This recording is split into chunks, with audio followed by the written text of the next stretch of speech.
निरंतर कार्य कर रहे इसी माटी के सपूत औद्योगिक विकास के मंत्री श्री नंद गोपाल गुप्ता नंदी जी,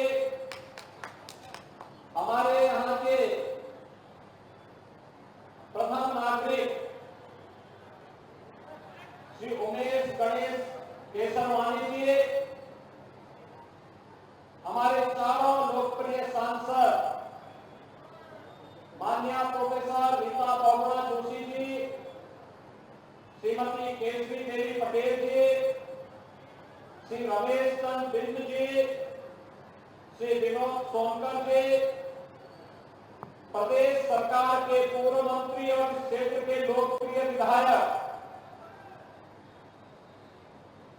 और जिन्होंने लगातार ये प्रयास किया कि यहाँ पर इन गरीबों के लिए आवास के लिए भूमि सुरक्षित हो सके, ऐसे श्री सिद्धार्थनाथ सिंह जी, हमारे माननीय विधायकगण श्री हर्षवर्धन वाजपेयी जी, पीयूष रंजन निषाद जी, गुरु प्रसाद मौर्य जी, प्रवीण पटेल जी, वाचस्पति जी, विधान परिषद के माननीय सदस्यगण श्री केपी श्रीवास्तव जी, श्रीमती निर्मला पासवान जी, श्री सुरेंद्र चौधरी जी, आज के इस कार्यक्रम में उपस्थित भारतीय जनता पार्टी के जिला के अध्यक्ष श्री विभवनाथ भारती जी और प्रयागराज के मेरे सभी उपस्थित भाइयों और बहनों, एक साथ लगभग 800 करोड़ रुपए की परियोजनाओं के साथ ही आज उत्तर प्रदेश के अंदर प्रयागराज की धरती से अभिनव कार्यक्रम को आगे बढ़ाया गया है कि कुख्यात माफियाओं के कब्जे से मुक्त कराई गई भूमि पर प्रधानमंत्री आवास योजना के अंतर्गत 76 परिवारों को आज उनका आवास सौंपने का चाबी वितरण करने का एक पवित्र कार्यक्रम आज यहां संपन्न हो रहा है। इसके लिए प्रयागराज की धरती को कोटि कोटि नमन करते हुए मैं उन सभी 76 परिवारों के साथ साथ उत्तर प्रदेश के अंदर आदरणीय प्रधानमंत्री मोदी जी के मार्गदर्शन और प्रेरणा से और उनके अनुकंपा से जिन 54 लाख गरीबों को एक आवास प्राप्त हुआ है, उन सबका भी हृदय से अभिनंदन करता हूं, बधाई देता हूं।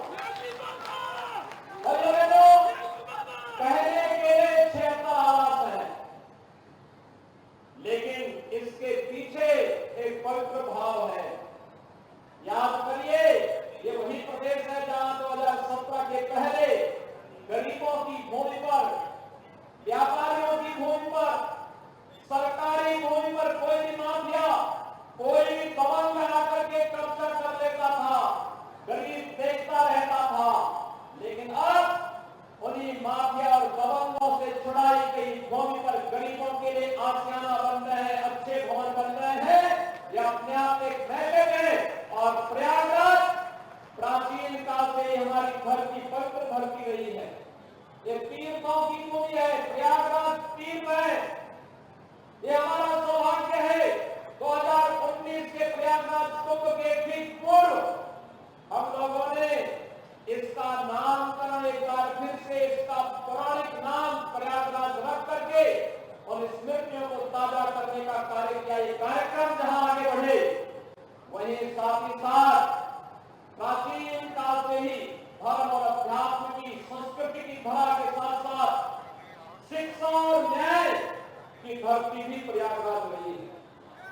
और आज जब प्रदेश भर के सभी विकास प्राधिकरण इस कार्यक्रम के साथ जुड़े हुए हैं, मैं इस अवसर पर सभी विकास प्राधिकरणों से कहूंगा, वे भी अपनी माफियाओं से छुड़ाई गई जमीनों पर ऐसे ही गरीबों के लिए आशियाना बना करके भव्य आयोजन मान्य जनप्रतिनिधियों की उपस्थिति में करवा करके उन गरीबों को उनका अधिकार देने का कार्य करेंगे, तो यह लोगों के मन में एक नया विश्वास पैदा करेगा। ये सुशासन की वह शुरुआत है जो आदरणीय प्रधानमंत्री जी ने 9 वर्ष पहले देश के अंदर रखी थी।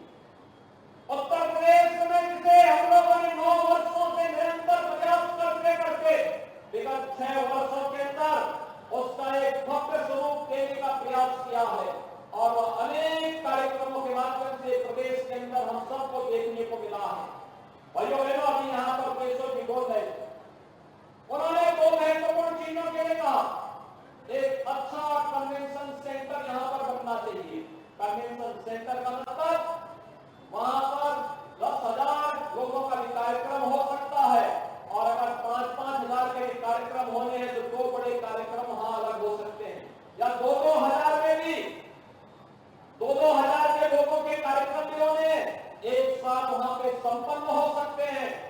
और साथ साथ वहां पे हर प्रकार के सार्वजनिक कार्यक्रम, मांगलिक कार्यक्रम या कोई सार्वजनिक कार्यक्रम, बड़े से बड़े कार्यक्रम से लेकर के सामान्य कार्यक्रमों की दृष्टि भी अच्छा कन्वेंशन सेंटर। और मैं यहाँ प्रयागराज विकास प्राधिकरण से कहूंगा, तत्काल इस पर डीपीआर बना करके लैंड चिन्हित करके इस कार्यक्रम का आगे बढ़ाने की आवश्यकता है। ये हमारी आपकी आवश्यकता है। हम लोग आज विकास के जिन नए प्रतिमानों को स्थापित कर रहे हैं वह आगे बढ़ना चाहिए। और दूसरा, एक और विकास और समय के अनुरूप अपने आप को विकास की इस प्रक्रिया के साथ जोड़ना, और दूसरी तरफ विरासत का सम्मान। दुनिया की सबसे पहली गुरुकुल महर्षि भारद्वाज ने इसी प्रयागराज की धरती पर स्थापित किया। प्रयागराज में आज भी महर्षि भारद्वाज का आश्रम है। का विमानन शास्त्र आज भी एक नई प्रेरणा बना हुआ है, और इसके लिए हम लोगों को एक बार फिर से फ्लाइंग क्लब और फ्लाइंग क्लब के माध्यम से इस दिशा में आगे और क्या अनुसंधान इस क्षेत्र में हो सकते हैं, इस कार्यक्रम को आगे बढ़ाने के लिए भी मैं यहाँ विकास प्राधिकरण और लोकल मंडलायुक्त और मंडला के जिला प्रशासन से भी कहूंगा, इस प्रक्रिया को वे आगे बढ़ाने की कार्रवाई करें। उत्तर प्रदेश का सिविल एविएशन विभाग इस कार्यक्रम को उसी गति से आगे बढ़ाने का कार्य करेगा जिस गति के साथ एयरपोर्ट का निर्माण प्रयागराज की धरती पर हुआ। पहली बार हुआ कि 11 महीने में एयरपोर्ट का निर्माण हुआ था, कुंभ के ठीक पहले, जब आदरणीय प्रधानमंत्री जी ने प्रयागराज के इस भव्य एयरपोर्ट का भी हम लोग आ रहे थे, 2 फ्लाइट खड़ी थी। 12 फ्लाइट की सुविधा वर्तमान में देश और दुनिया के लिए है प्रयागराज की धरती से। भाइयों बहनों, कल्पना करिए, आज से 6 वर्ष पहले उत्तर प्रदेश के अंदर प्रधानमंत्री आवास योजना में एक भी गरीब को आवास नहीं मिल पाता। 2014 में सरकार प्रधानमंत्री मोदी जी के नेतृत्व में बन गई थी, लेकिन उत्तर प्रदेश में जो सरकार थी वह गरीबों के बारे में नहीं सोचना चाहती थी। भारत सरकार लिखती थी कि आवास देना चाहते हैं, लेकिन भाइयों बहनों, प्रदेश की सरकार आवास नहीं देना चाहती थी। और अब आप देख रहे होंगे, अब तक प्रधानमंत्री मोदी जी के कप्पा से उत्तर प्रदेश में पिछले 6 वर्ष के अंदर 54 लाख गरीबों को एक आवास मिल चुका है, 54 लाख गरीबों को। और अभी तो केशव जी का खजाना खुलने वाला है, वहां से 10 लाख नए आवास की नई घड़ी निकलने वाली है, जो ग्रामीण क्षेत्र के लोगों को प्राप्त होगा। भैया पूछ रहा था गरीबों से, आप देख रहे होंगे जो कभी सपना भी नहीं देखते थे कि आवास उनका भी बन पाएगा, उनका भी आवास होगा, एक सपना था, लेकिन अब वो हकीकत बन गई है। आपने देखा होगा क्या उनके चेहरे पर मुस्कान थी। जीवन भर व्यक्ति कार्य करता था, मेहनत करता था, अंतिम समय में भी किराए के मकान पर रहने के लिए जहां तहां झोपड़ी डाल करके रहने के लिए मजबूर होना पड़ता था। एक गरीब के पास उसका आवास मिल जाना उसके स्वावलंबन का आधार बनता है, उसके विकास का आधार बनता है, उसके परिवार के सम्मान का आधार बनता है, उसके बच्चों के लिए, उसकी आने वाली पीढ़ी के लिए नई प्रेरणा होती है। और यह आवाज उसी सुविधा के साथ जोड़ने के कार्यक्रम का हिस्सा है। और जब 2021 में हम लोगों ने इस कार्यक्रम को किया था, तब सिद्धार्थनाथ जी उस समय कहते थे क्या ये समय पे पूरा हो जाएगा? मैंने कहा चिंता मत करिए, समय पे पूरा भी होगा, और इसी भव्यता के साथ हम इन गरीबों को वितरण करने का काम भी करेंगे। और भाइयों बहनों, आज सब कुछ अंतःकरण से इस बात की अनुभूति हुई कि हम लोगों का सत्ता में आना, गरीब के साथ खड़े हो गए। पहले की सत्ता इसलिए उत्तर प्रदेश में कभी नहीं कर पाता। ये लोग जाति के नाम पर बात करते थे, समाज को विभाजित करते थे, जाति के नाम पर बांटते थे, तमाम बातों के आधार पर बांटते थे। लेकिन जब किसी गरीब की, किसी कमजोर पर, किसी माफिया के अत्याचार से मुक्त करने की बात होती थी, ये लोग माफिया के साथ खड़े होते थे, अपनी जाति के साथ नहीं खड़े होते थे, किसी गरीब के साथ नहीं खड़े होते थे, किसी व्यापारी के साथ भी नहीं खड़े होते थे। लेकिन भाइयों बहनों, आज मैं गर्व के साथ कह सकता हूं, एक डबल इंजन की सरकार जिस मजबूती के साथ आज कार्य कर रही है, इन गरीबों को मिलने वाला ये मकान इसी का प्रमाण है। और अभी आपने देखा होगा भाइयों बहनों, फरवरी में उत्तर प्रदेश ने अपना ग्लोबल इन्वेस्टर समिट किया, 36 लाख करोड़ रुपए का प्रस्ताव हमें मिला प्रदेश के निवेश का। याद करिए, अगर ये माफिया होते हमारे पास 1 कौड़ी का भी निवेश नहीं आता। 36 लाख करोड़ रुपए में जानते कितना लोगों को नौकरी मिलेगी? 100 लाख लोगों को, यानी 1 करोड़ लोगों को सीधे सीधे नौकरी की गारंटी होगी उत्तर प्रदेश के नौजवानों को। ये है डबल इंजन की ताकत, ये डबल इंजन की ताकत। इस ताकत के बल पर आज हम सब, आप सभी जनता जनार्दन के आशीर्वाद से, आदरणीय प्रधानमंत्री जी के मार्गदर्शन में, उनकी कृपा से उत्तर प्रदेश को नए भारत के नए उत्तर प्रदेश के रूप में स्थापित कर रहे हैं। और मैं तो प्रयागराज वासियों के प्रति इसलिए आभार व्यक्त करता हूं, आपने महापौर के रूप में भारतीय जनता पार्टी के सामान्य कार्यकर्ता को प्रयागराज की धरती से महापौर के रूप में चयन करके, उनको चुन करके फुल मेजोरिटी का बोर्ड बनाने में अपना योगदान दिया। और आज विकास एक बार फिर से नई गति पकड़ती हुई ट्रिपल इंजन की भांति कार्य करते हुए दिखाई दे रही है। भाइयों बहनों, ट्रिपल इंजन प्रयागराज कुंभ 2025 के लिए हमारी नई तैयारी को आगे बढ़ाने में काम करेगी। 2025 का प्रयागराज कुंभ भव्य और दिव्य हो, एक बार फिर से दुनिया की सबसे बड़ी यूनिक इवेंट के रूप में प्रस्तुत हो। इसके लिए इसकी तैयारी प्रयागराज वासियों को, इसके लिए अपने आप को इसके लिए तैयार करना होगा, अपने आप को इसके लिए मानसिक रूप से तैयार करना होगा। और भाइयों बहनों, अगर हम मानसिक रूप से इसके लिए अपने आप को तैयार कर लें, कोई कारण नहीं, प्रयागराज अपने गौरव को स्थापित किया है विगत 9 वर्ष के अंदर। प्रयागराज को मैंने एक बार फिर से और यादों को ताजा किया है। और आज जो लगभग 800 करोड़ रुपए की परियोजनाएं यहां मिली है, ये भी उसी प्रक्रिया को आगे बढ़ाने के लिए। इसमें शिक्षा के लिए भी है, स्वास्थ्य के लिए भी है, जल जीवन मिशन की योजनाएं भी है। यहाँ पर हर एक क्षेत्र की समग्र विकास की कार्य योजनाओं को आगे बढ़ाने का कार्यक्रम भी है।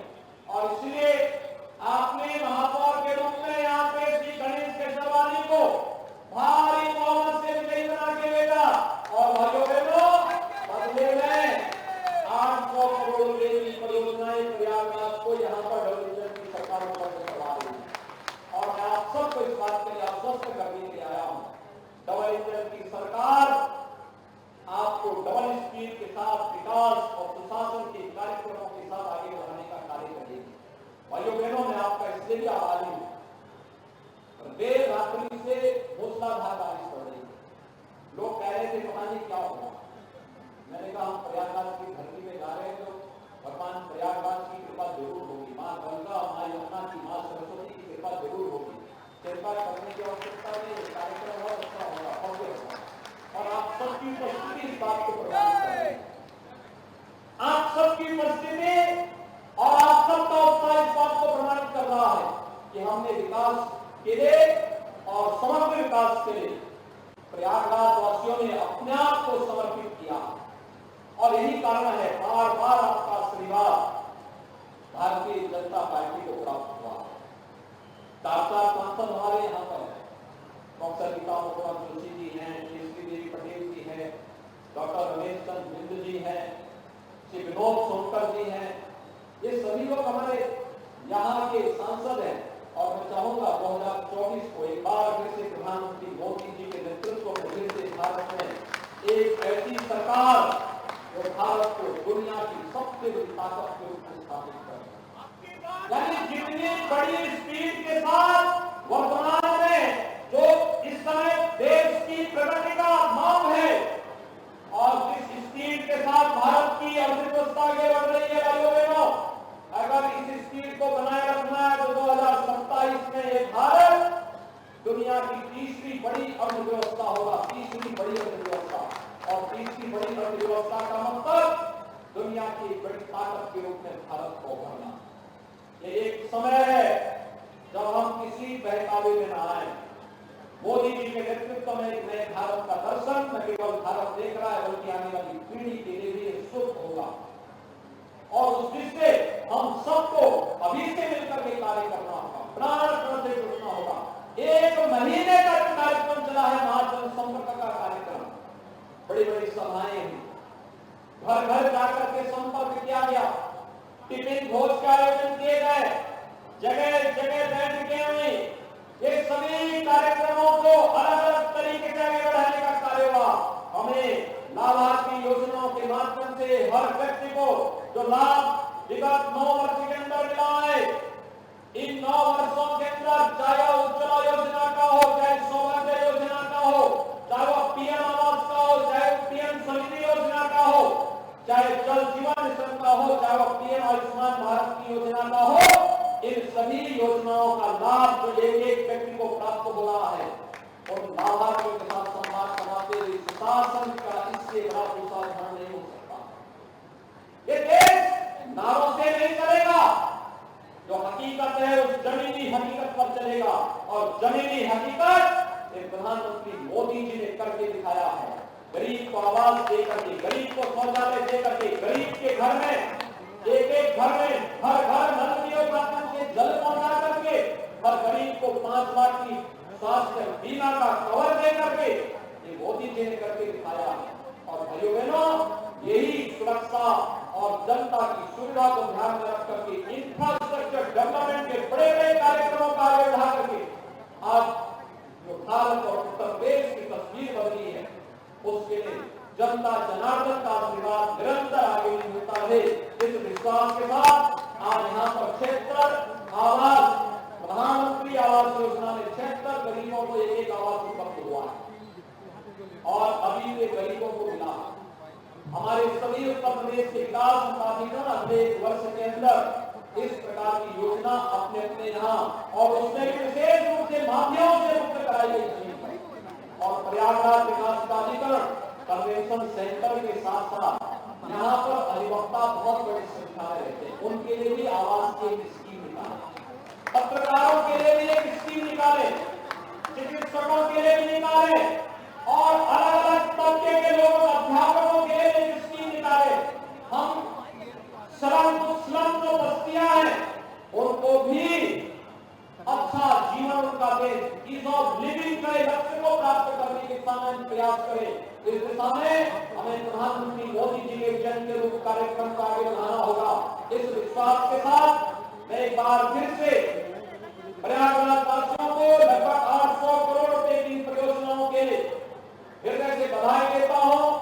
अपने माननीय जनप्रतिनिधियों को जिनके प्रयास से योजनाएं प्रयागराज को प्राप्त हुई है, जिसके लिए उन्हें कैसे बधाई और अभिनंदन देते हुए मैं 76 लाभार्थियों का प्रधानमंत्री आवास योजना को माफिया से मुक्त कराई गई फोन पर उपलब्ध कराया गया है, इन सबको, इनके परिवारजनों को हृदय से बधाई देते हुए अपनी शुभकामनाएं देता हूँ कि आवास उनके लिए शुभ हो, मंगलमय हो और उनका परिवार फलता फूलता और स्वावलंबन का जीवन गुजर बसर कर सके। इस विश्वास के साथ मैं अपनी वाणी को यही पे विराम देता हूँ। धन्यवाद। जय हिंद, जय जय श्री राम।